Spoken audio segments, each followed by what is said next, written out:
তওবা ইস্তিগফার ছাড়া মাফ হয় না। কবিরা গুনাহ আল্লাহ মাফ করে দিবেন সব। এই বুঝার কারণে, এই কোরআনের কারণে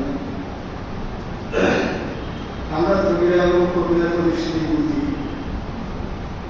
আমাদের মূল টার্গেট হচ্ছে আমরা গুণামুক্ত অবস্থায় আল্লাহর কাছে ফিরে যেতে চাই।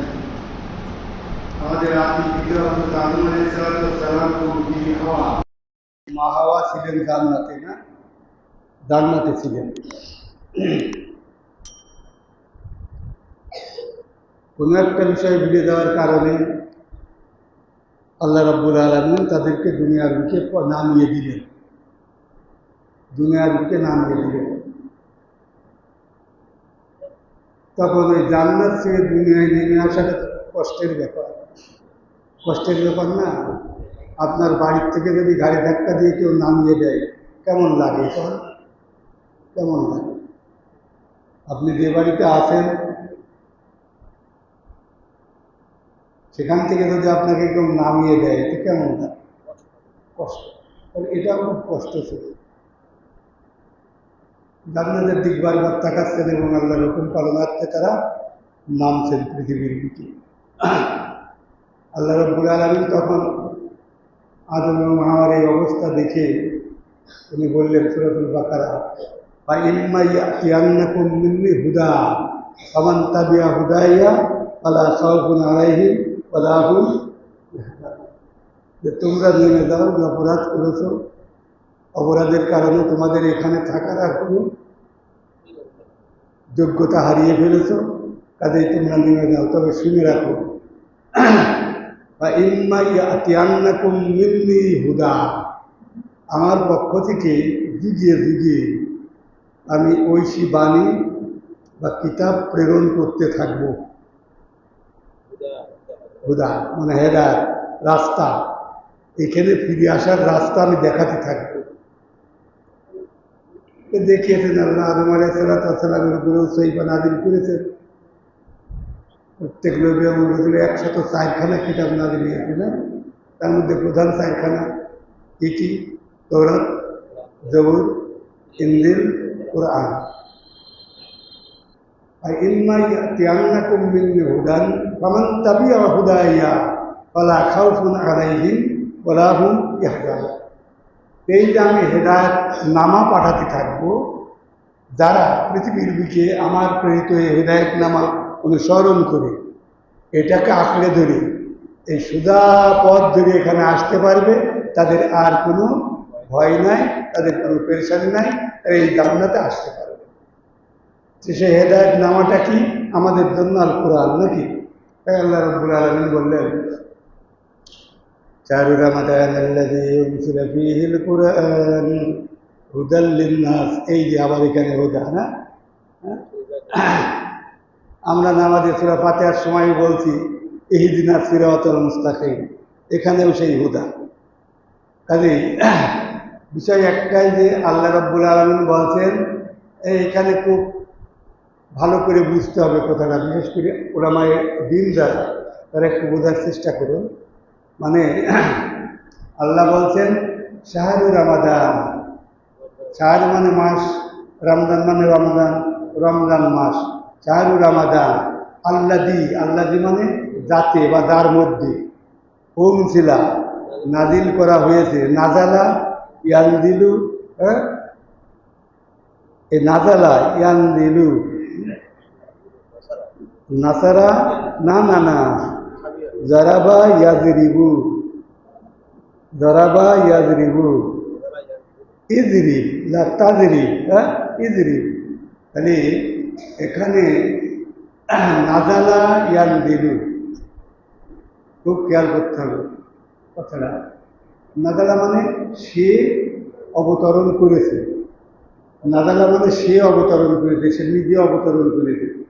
আর যখন ওটা আন্দারা হয়ে যাবে, এফালভাবে চলে যাবে, তখনই তাকে নাজিল করানো হয়েছে, তাকে অবতরণ করানো হয়েছে। কথা কি বোঝা গেল? যেমন খারাজা, খারাজা মানে সে বেরিয়ে গেল। এটা যদি এফালভাবে যায় তাহলে আখরাজা হবে, মানে তাকে বের করে দেওয়া হবে। মানে আরবি ব্যাকরণ না জানলে এর অর্থ বোঝা যাবে না। আচ্ছা, আমরা এই আয়াত পড়ছি শাহরু রমাদান আল্লাযী উনজিলা ফীহিল কুরআন হুদাল লিন-নাসি ওয়া বাইয়িনাতিম মিনাল হুদা ওয়াল ফুরকান। কি বললাম? শাহরু রমাদান আল্লাযী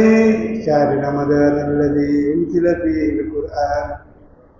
রমজান হচ্ছে সেই মাস যে মাসের মধ্যে কুরআন নাযিল করা হয়েছে। তার মানে কেউ নাযিল করেছে, কুরআন নিজে নিজে নাযিল হতে পারে না, কেউ নাযিল করেছে।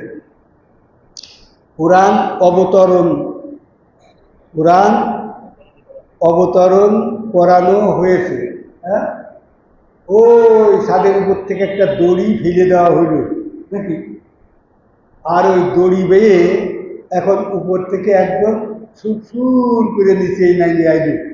হ্যাঁ, তাকে নামিয়ে দেওয়া হইল নাকি, দড়ি ধরে সে নামিয়ে আইল, মানে তাকে নামিয়ে দেওয়া হইল।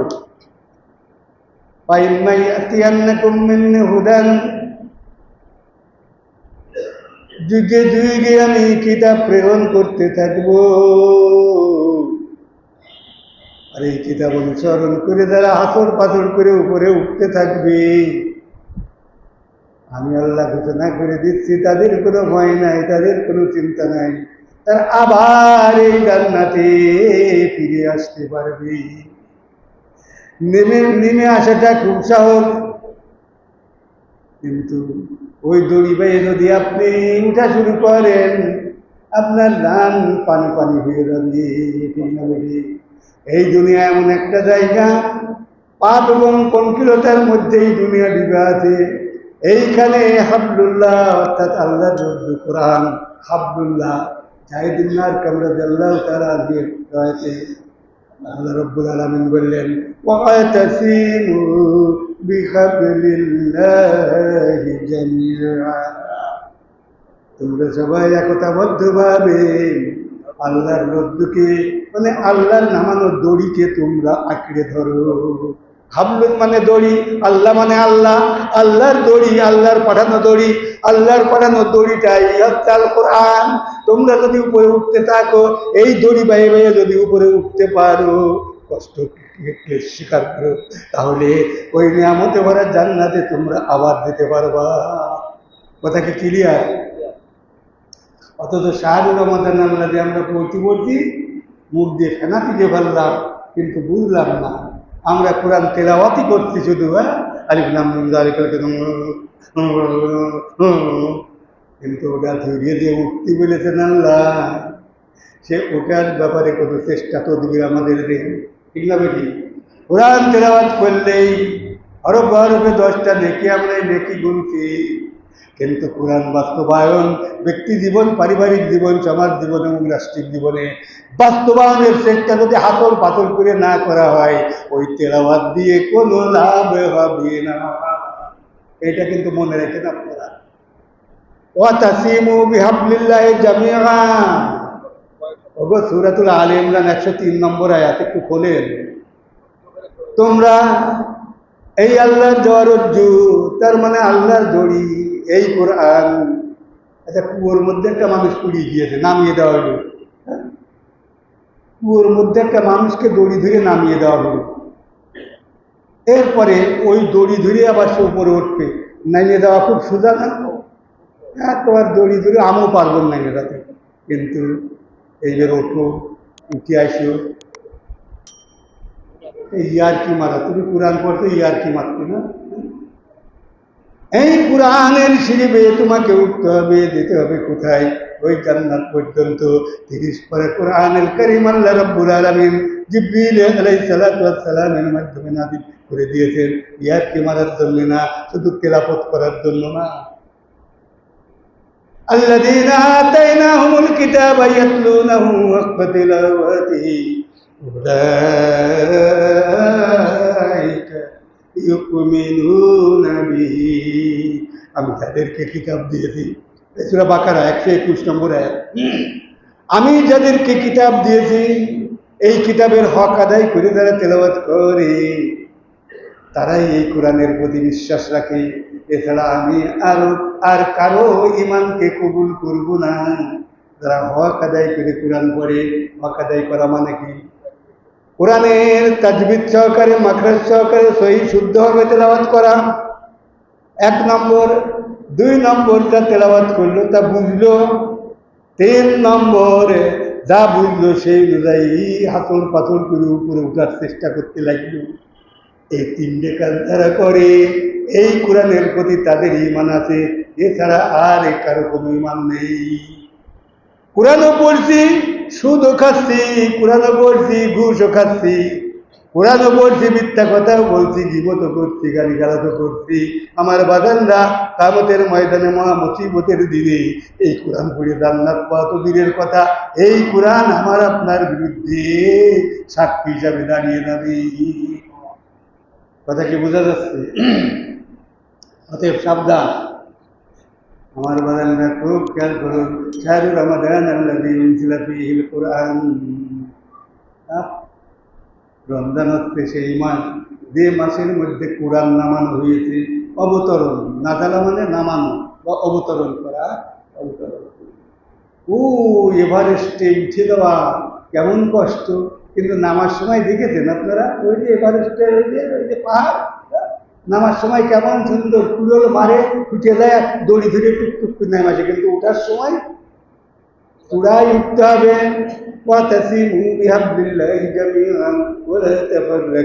আর এই চূড়ায় উঠার জন্য যে চেষ্টা এবং প্রচেষ্টা, সারা যে সাধনা, সেই সাধনা কিন্তু রমজানুল মুবারক বলে সুবহানাল্লাহ। আমার বাবালেরা খুব খেয়াল করে শুনুন কথাগুলো, খুব খেয়াল করে শুনুন। সারা রাত দাঁড়িয়ে দাঁড়িয়ে আমরা কোরআন পড়ছি নাকি, কোরআন শুনছি, মনে করছি কত নেকি হইল গো, কিন্তু আল্লাহ রসুল তলাশ করিয়ে রামদা দিয়ে কোপ মার দিয়েছি। ওরে না না না না না, রুব্বা সয়মান, রুব্বা মানে হরপেজার, রুব্বা হরপেজার, রুব্বা মানে অনেক অনেক রোজাদার, সয়মান রুব্বা সয়মান, অনেক রোজাদার এমন আছে লাইসা লাহু মিন সিয়ামিহি ইল্লা জু, অনেক এমন রোজাদার আছে তাদের রোজা থাকা মানে খাদ্য আর পানীয় বা ক্ষুধা, জু মানে খাদ্য না, খাদ্য এবং পানীয় কষ্ট পাওয়া ছাড়া ওদের আর কোনো প্রতিদান নেই। মারাত্মক কথা। আমি করছি না, আমি করছি না, আমি বলছি না। আমার এই মসজিদের মধ্যে হয়তো 90% মানুষ এইরকম রোজাদার, আমার কথা না, আপনারা মিলিয়ে নেন। রুব্বা সয়মান, সয়মান হ্যাঁ সিয়ামান, সয়মান নাউন হয়ে গেছে রোজাদার, অনেক রোজাদার এরকম আছে। লাইসা মানে না, লাহু মানে তার জন্য, সিয়াম তার জন্য রোজা না, ইল্লা জো শুধু পান হাত ত্যাগ করে থাকা ছাড়া তার আর কোনো লাভ নেই, মানে খালি কষ্টই পাইল। লাইসা লাহু মিন কিয়ামান, রাত জেগে জেগে নামাজ পড়লো, তারা ভিতরে দাঁড়িয়ে দাঁড়িয়ে কোরআন শুনলো। লাইসা লাহু মিন কিয়ামিহি ইল্লা শাহাওয়াত, ওই নিদ্রা বা ঘুম ত্যাগ করা ছাড়া, ঘুম স্লিপলেস নাইট পাস করা ছাড়া তার জন্য আর কিছু রইল না। তার মানে কি?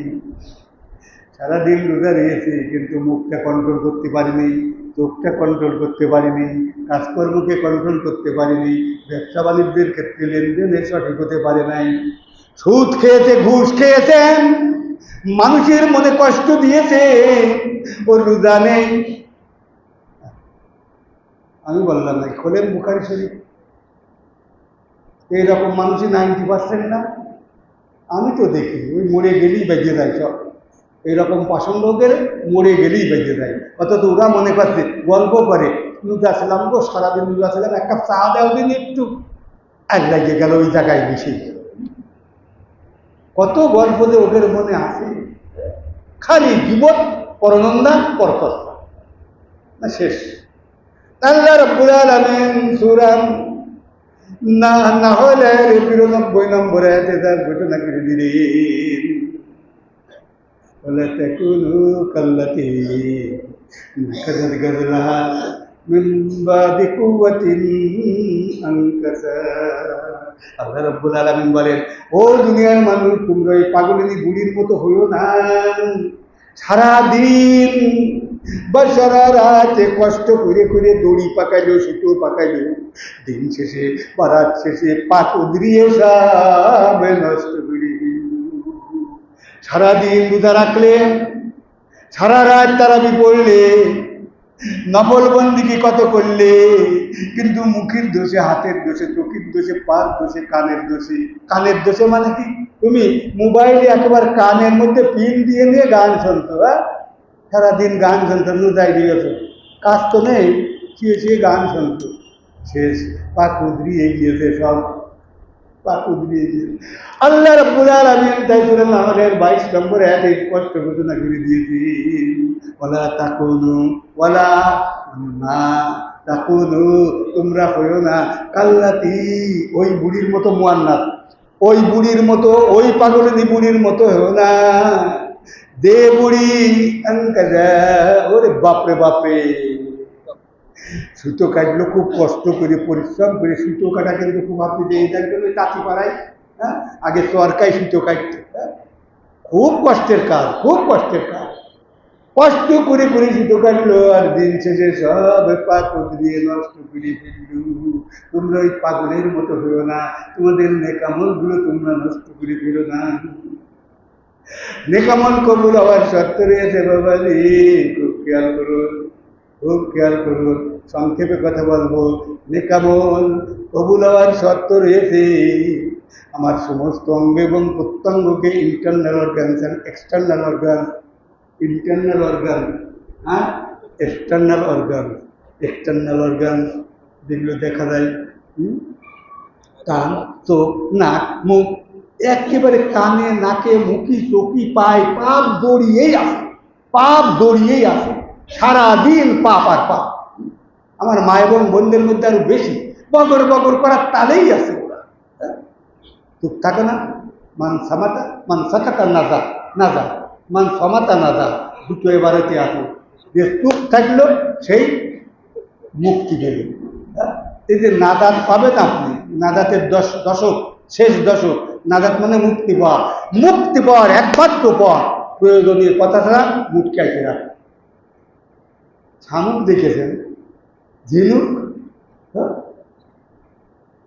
আমরা ছোটবেলায় ওই যে বিলির মধ্যে, আমরা বিলির মাঠে গরু টরু রাখতে যেতাম, তা আমরা ওই শামুক খুঁজে নিয়ে এসে শামুক ঠুকাঠুকি খেলতাম। আপনাদের বোধহয় অভ্যাস আছে না, গ্রামের মানুষ শামুক ঠুকাঠুকি, ও খুঁজে নিয়ে এলো কিছু, এ খুঁজে নিয়ে এলো কিছু, আমরা শামুক ঠুকাঠুকি আমরা দেখিছি। এরকম মজবুত শামুকগুলো ভাঙতেই যায় না। আপনি দেখবেন যে শামুককে আপনি লাঠি দিয়ে বাড়িয়ে ভেজো ভেজো করে ফেলেন, ভেজো ভেজো করে ফেলেন, বাড়িয়ে ভেজো ভেজো করে ফেলেন, একেবারে চূর্ণ বিচূর্ণ পাউডার হয়ে যাবে, তবু মুটকি খুলবে না। এই শামুক হলো ইমানদার, ঝিনুক হলো ইমানদার, বাড়িয়ে ভেজো ভেজো করে ফেলেন, কিন্তু মুটকি খুলবে না ওরা, কারণ মুটকির নিচেই থাকে ওর মুক্ত। ইমান রূপ মুক্ত, মুক্তা ও নস্বাত করতে দেবে না, মরিয়ে যাবে বাড়ি খেয়ে। ইসলামী আন্দোলনের নেতারা, নবী এবং রসুলরা বাড়ি খেয়ে, আল্লাহ রাব্বুল আলামিন বলেন নাই, কতবার বলেছেন, সূরা বাকারার 214 নম্বর আয়াত, একটু লক্ষ্য করুন। মার খেয়ে, অত্যাচারে নির্যাতিত, নিপীড়িত হয়ে মৃত্যুর আগে কেঁপে কেঁপে কেঁপে কেঁপে উঠেছেন, হ্যাঁ, কিন্তু মুটকি খোলে নাই কখনো। শামুকের মতো হও, ঝিনুকের মতো হও, তুমি মুখ দিয়ে যে বগর বগর করেই যাচ্ছ, ব্যাপার দেখি ট্যাপার মতো হুরুস করে। ট্যাপা দেখেন না, সব দৃষ্টান্তগুলো পুরাণে আছে। ট্যাপা আছে নেন, ট্যাপা একটুকুন ঠুকা মারেন, কটকট কটকট কটকট কটকট করেই যাচ্ছে, আর ফলছে, ওর পেট ফলছে। অনেক মেয়ে মানুষ এরকম আছে, হ্যাঁ, কটকট কটকট করেই যাচ্ছে, আর ওর পেট ফলছে, এক সময় হুস। কথা কি বোঝা গেল? অতএব ট্যাপার মতো হইও না, সব ঝিনুক বা শামুকের মতো হও, মুখকে আইটিয়ে রাখো, ইমানটাকে সংরক্ষণ করো। এই মুখের মধ্যেই, মুখের বহিঃপ্রকাশেই মানুষের ইমান দেয়। তাসদিক বিল জিনান ইকরার বিল লিসান, আমল বিল আরকান। ইমানের যে তিনটা শর্ত আমি বললাম, দেখেন, তাসদিক বিল জিনান মানে অন্তরে ধারণ করা, আর 2 নম্বর গুরুত্বপূর্ণ যেটা ইকরার বিল লিসান, মুখ দিয়ে তা প্রকাশ করা। হ্যাঁ, মুখ দিয়ে যদি বেঈমানি কথাবার্তায় প্রকাশিত হয়, তাহলে এই জীবনের আর কোনো অর্থ আছে? অর্থ নেই। অতএব এখনই আমাদের সদকা করতে হবে। আমরা যে পাপ করেছি, মাগফিরাতের দশক আল্লাহ রাব্বুল আলামিন, মাগফিরাতের দশকে আমরা পড়ে গিয়েছি। আমরা যত পাপ করেছি মাহবুব, তুমি আমাদেরকে মাফ করে দাও। তুমি গাফুরুর রহিম। গাফির শব্দ থেকেই মাগফিরাত শব্দের উৎপত্তি। এই মাগফিরাতের দশকের মধ্যে আমরা আল্লাহ রাব্বুল আলামিনের কাছ থেকে আমাদের পাপ রাশি সব মাফ করে দেব। আর পাপ রাশি মাফ করার পাশাপাশি আমরা দান এবং সদকা করব, বেশি বেশি দান এবং সদকা করব। আমার বাবাজি, কোরআনের জন্য, মসজিদের জন্য, মাদ্রাসার জন্য, ইসলামী আন্দোলনের জন্য, দিন কায়েমের জন্য আমরা আল্লাহর রাস্তায় বেশি বেশি দান এবং সদকা এই মাসে করব। যারা যাকাত দাতা তারা যাকাত দিয়ে দেব, ঠিক না বেটি? যাকাত দাতারা যাকাত দেবেন, নইলে কিন্তু আপনাদের ইবাদত হওয়ার কি।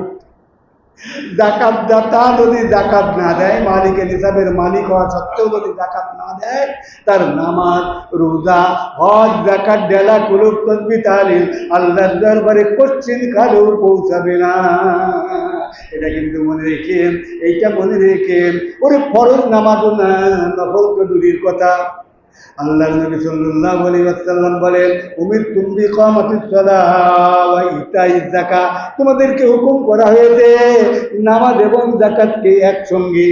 আকিমুস সালাহ ওয়া আতুজ যাকাত না, ৬২ খানা আয়াতে একসঙ্গে তোমাদেরকে নামাজ এবং যাকাতের হুকুম করা হয়েছে। উমিরতুম, তোমাদেরকে আদেশ করা হয়েছে, হুকুম করা হয়েছে তোমাদের। উমিরতুম বিকামাতিস সালাত ওয়া ইতাইজ যাকাত ওয়া মান লাম ইউযাক্কি ফালা সালাতা লাহু, যে যাকাত দেবে না তার নামাজ আল্লাহর দরবারে কবুল হবে না। অতএব সাবধান, এই রমজান মাসে আপনাদের মাল সম্পদের হিসাব নিকাশ করে কাটাই কাটাই কড়াই গন্ডায় আপনারা যাকাত দিয়ে দেবেন। নইলে যতই ইস্তেগফার করেন, দোয়া করেন, নামাজ পড়েন, চোখের পানি ফেলে ভাসিয়েও যদি ফেলেন, আল্লাহর দরবারে আপনার দোয়া কবুল হবে না। আল্লাহর কোরআনের জন্য দান এবং সদকা করুন বাবাজিরা। এই যে হাফিজ সাহেবরা আমাদের কোরআন শোনাচ্ছেন, এই কোরআন নাযিলের মাস, কোরআনের মর্যাদা, কোরআনের ইজ্জত এবং কোরআনের বড়ত্ব মহত্ব কে লক্ষ্য রেখে আল্লাহর বাণী কোরআন, স্বয়ং আল্লাহর বাণী কোরআন, আর রহমান আল্লামাল কোরআন খালাকাল ইনসান আল্লামাহুল বায়ান। আল্লাহ রাব্বুল আলামিন রহমান, তিনি কোরআন নাযিল করেছেন, মানুষকে কোরআন শিক্ষা দিয়ে মানুষের মতো মানুষ বানিয়েছেন। আমরা যদি মানুষের মতো মানুষ হতে চাই, তাহলে এই কোরআনের মর্যাদা আমাদের কলিজায় যেমন ধারণ করতে হবে, আমাদের কাজ এবং কর্মের মাধ্যমে বুদ্ধ দিয়েও তার বহিঃপ্রকাশ ঘটাতে হবে। অতএব কোরআনের সৌজন্যে আমাদের কমিটির সম্মানিত ভাইয়েরা এখনো যারা তাড়াতাড়ি করে দেওয়া শুরু করেন, কোরআনের সম্মানে আপনাদেরকে যে আহ্বান আমাদের সেক্রেটারি মহোদয় জানিয়েছেন, সেই আহ্বান অনুযায়ী আপনারা দিতে থাকেন। এবং কমিটির সদস্য ব্যতীত যারা আছেন তারাও কিন্তু এই তারাবির জন্য উনি ভালো রকম ব্যাখ্যা দিয়ে বলেছেন সেদিন, আপনারা এটা